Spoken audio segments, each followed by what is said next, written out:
नमस्कार दोस्तों, स्वागत है आपका भारत अनफिल्टर्ड पर। आज मैं आपसे एक ऐसा विषय लेकर आया हूँ जिसने लाखों छात्रों के भविष्य को प्रभावित किया है। हर बार जब कोई बड़ी परीक्षा का पेपर लीक होता है, सोशल मीडिया पर एक ही मांग उठती है, शिक्षा मंत्री के इस्तीफा चाहिए। विपक्ष सरकार पर हमला करता है, सरकार विपक्ष पर आरोप लगाती है और टीवी चैनलों पर बहस होती है। कुछ दिनों तक हंगामा चलता और फिर हम सब अगले पेपर लीक का इंतज़ार करने लगते हैं। लेकिन क्या आपने कभी सोचा है कि क्या केवल किसी शिक्षा मंत्री के इस्तीफ़ा देने से यह समस्या हमेशा के लिए ख़त्म हो जाएगी? अगर आज एक मंत्री इस्तीफ़ा दे भी दे, तो क्या अगले साल कोई और पेपर लीक नहीं होगा? शायद होगा, क्योंकि समस्या किसी एक व्यक्ति की नहीं है, बल्कि पूरे सिस्टम की है। सबसे पहले हमें यह समझना होगा कि पेपर लीक कोई नई समस्या नहीं है। यह समस्या आज की नहीं है और किसी एक सरकार तक सीमित भी नहीं है।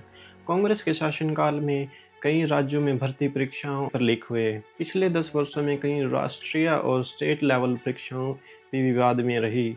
इससे क्या एक बात स्पष्ट होती है कि सरकारें बदलती रहेंगी, लेकिन व्यवस्था में मौजूद कर्मचारी नहीं।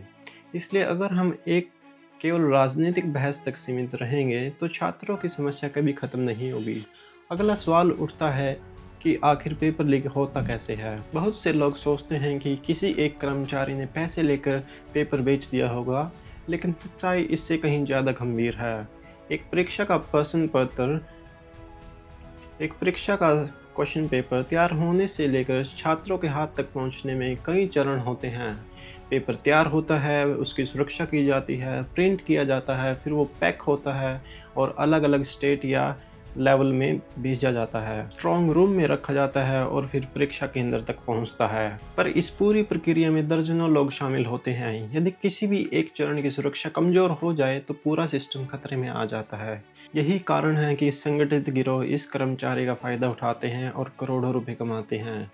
लेकिन एक और सवाल है जिस पर कम चर्चा होती है, आखिर लोग लाखों रुपए देकर पेपर खरीदते ही क्यों हैं? इसका जवाब है बेरोजगारी और सीमित अवसर। लाखों उम्मीदवार कुछ हजार सरकारी कर्मचारियों के लिए परीक्षा देते हैं और छात्र वर्षों तक तैयारी करते हैं। ऐसे माहौल में कुछ लोग गलत रास्ता चुन लेते हैं और पेपर खरीदने की कोशिश करते हैं।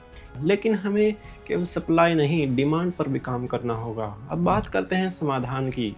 अगर मैं आज देश की शिक्षा मंत्री होता, तो क्या कदम उठा सकता था? पहला कदम तो ऐसा हो सकता है कि पूरी परीक्षा प्रणाली को ही हम डिजिटाइजेशन कर सकते हैं। क्वेश्चन पेपर महीनों पहले ही प्रिंट होकर गोदामों में रखने की बजाय परीक्षा शुरू करने से कुछ मिनट पहले एन्क्रिप्टेड डिजिटल सिस्टम के माध्यम से हम अपने क्वेश्चन केंद्रों तक भेज सकते हैं। हर केंद्र पर सुरक्षित सर्वर और नियमित प्रिंटिंग व्यवस्था होगी। इससे रास्ते में पेपर चोरी होने की संभावना काफ़ी कम हो सकती है। अगला कदम हम उठा सकते हैं कि पेपर लीक केवल एक प्रशासनिक गलती नहीं, बल्कि संगठित आर्थिक अपराध माना जाए। जो लोग पेपर खरीदते हैं या बेचते हैं या इस पूरे नेटवर्क का हिस्सा बनते हैं, उनकी संपत्ति जब्त की जाए। उन्हें वर्षों तक किसी भी सरकारी परीक्षा से प्रतिबंधित किया जाए, उन्हें बैन किया जाए और उनके मामलों में तेज़ी से सुनवाई हो। जब अपराध का जोखिम बढ़ेगा, तभी अपराध कम होगा। तीसरा कदम, हर परीक्षा प्रक्रिया एक स्वतंत्र ऑडिट, जैसे कि बैंक का ऑडिट होता है, वैसे ही परीक्षा एजेंसियों का भी एक नियमित सुरक्षा ऑडिट होना चाहिए। बाहरी एनालिस्ट यह जांच करे कि कहाँ-कहाँ सुरक्षा कमज़ोर है और उसे तुरंत सुधारा जाए। अगला कदम हम उठा सकते हैं कि टेक्नोलॉजी का बेहतर उपयोग कर सकते हैं। आज आर्टिफिशियल इंटेलिजेंस, ब्लॉकचेन और डिजिटल लॉगिंग जैसी तकनीकें उपलब्ध हैं। हर व्यक्ति जिसने क्वेश्चन पेपर को देखा या डाउनलोड किया, उसका डिजिटल रिकॉर्ड हो। अगर कहीं से जानकारी बाहर जाए, तो तुरंत पता चल जाए कि कौन जिम्मेवार है। लेकिन दोस्तों, केवल सरकार ही सब कुछ नहीं कर सकती, समाज की भी जिम्मेवारी है। We as a citizen, we also have the responsibility. अगर कोई व्यक्ति आपको परीक्षा से पहले पेपर लीक दिलाने का वादा करता है, तो समझ लीजिए वह केवल कानून नहीं तोड़ रहा, बल्कि लाखों मेहनती बच्चों का भविष्य भी चुरा रहा है। ऐसे लोगों की जानकारी तुरंत पुलिस या संबंधित एजेंसियों तक पहुंचाना भी हमारी एक जिम्मेवारी बनती है। अगर कोई छात्र पेपर खरीदता है, तो वह भी इस भ्रष्ट व्यवस्था का हिस्सा बन सकता है। हमें अपने बच्चों को यह सिखाना होगा कि सफलता कोई शॉर्टकट नहीं होता।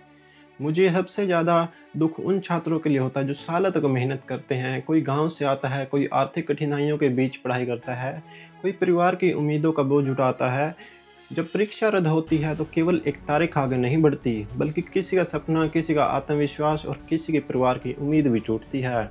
यही वजह है कि पेपर लीक को केवल न्यूज़ की तरह नहीं बल्कि एक राष्ट्रीय समस्या की तरह देखना चाहिए। और अब सबसे इम्पोर्टेंट बात, क्या शिक्षा मंत्री का इस्तीफा कभी होना चाहिए? बिल्कुल ऐसा नहीं है। अगर किसी मंत्री की सीधी लापरवाही, जवाबदेही या प्रशासनिक विफलता साबित हो तो लोकतंत्र में जवाबदेही आवश्यक है।